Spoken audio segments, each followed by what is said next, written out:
Good afternoon and welcome to the Courtroom Chronicles Trials of South Africa. Before we get into it, happy birthday to everyone who is celebrating today. If you woke up older in this year, we thank God for your life, for your breath. Your family, I think, appreciates you for your story, and I hope today was soft and safe for you. Yeah, enjoy. Now, listen, today we're unpacking one of the darkest and most chilling stories that I've ever spoken about in this platform.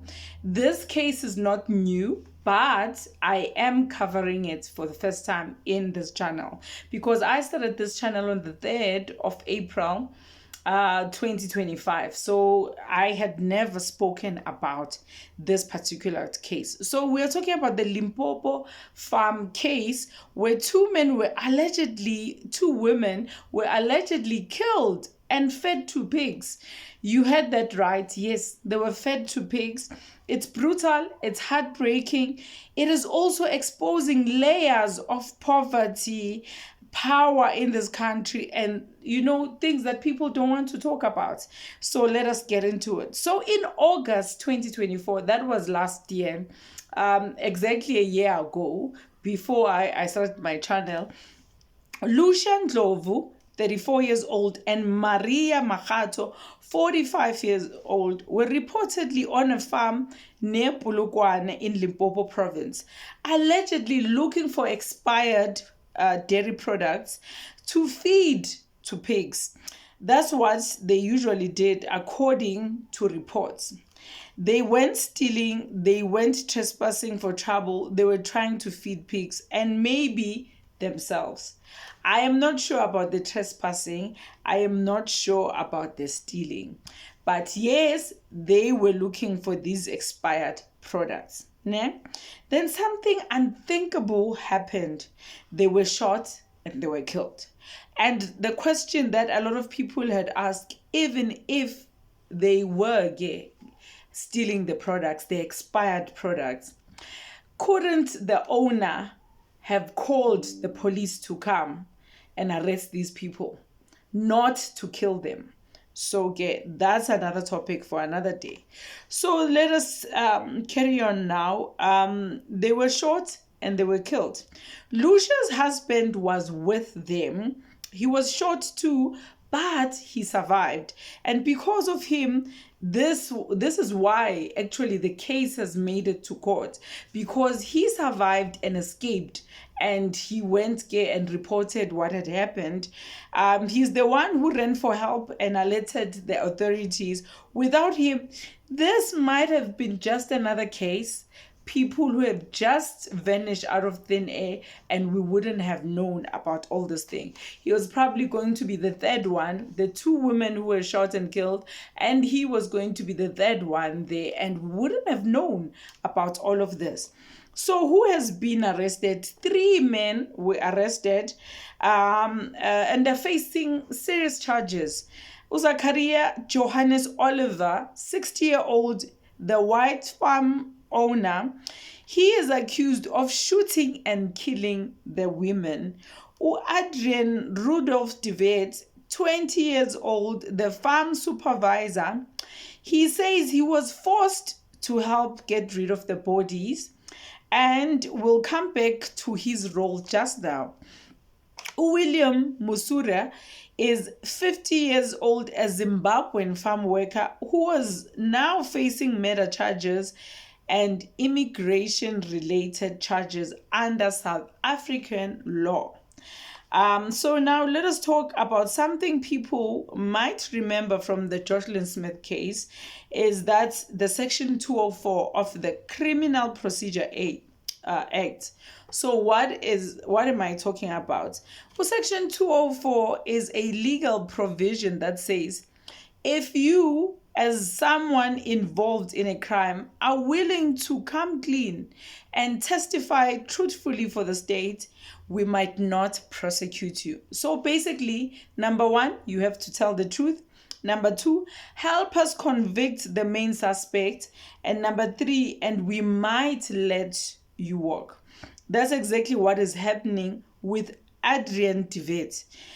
He was officially turned into state witness and now is testifying against Zachariah Olivier, who is the owner of the farm and the one of the farm, and the one who pulled the trigger.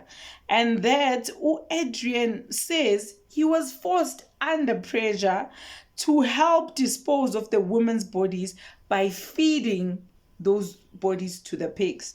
Now, because of Section 204, the court can choose not to prosecute Adrian, but only if the judge and the prosecution are satisfied with what he's telling. He needs to tell the whole truth.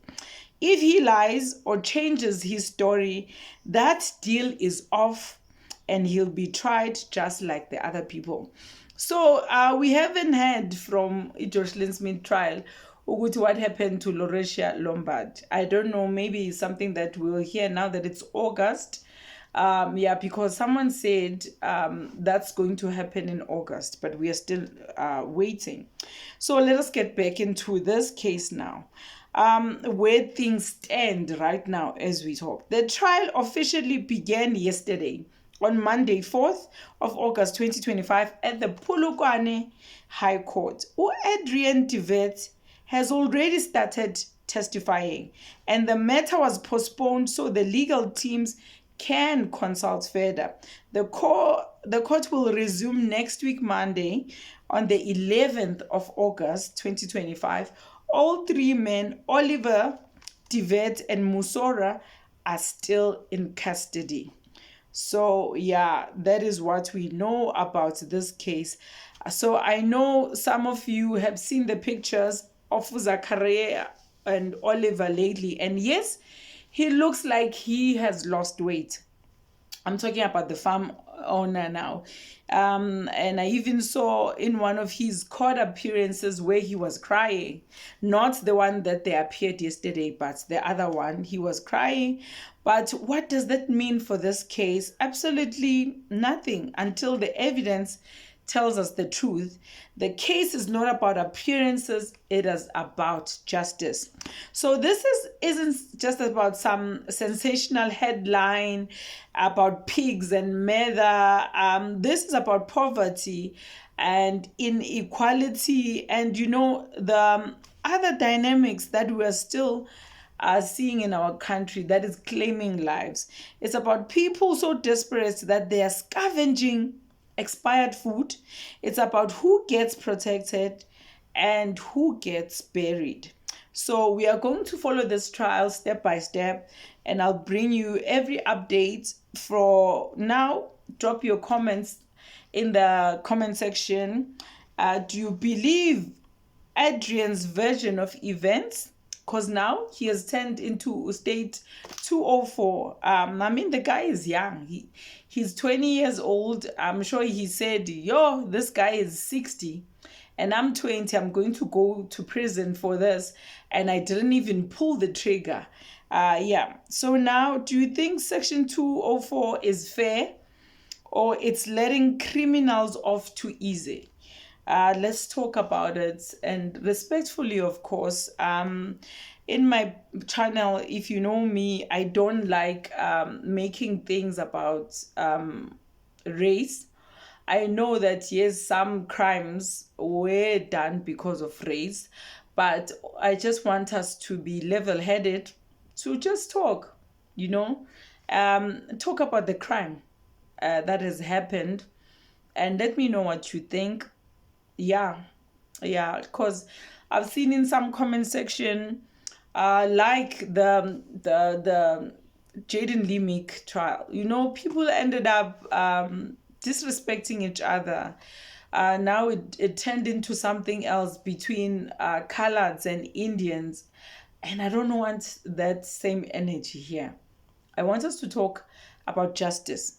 Yes, I want us to talk about justice and how fair it is. And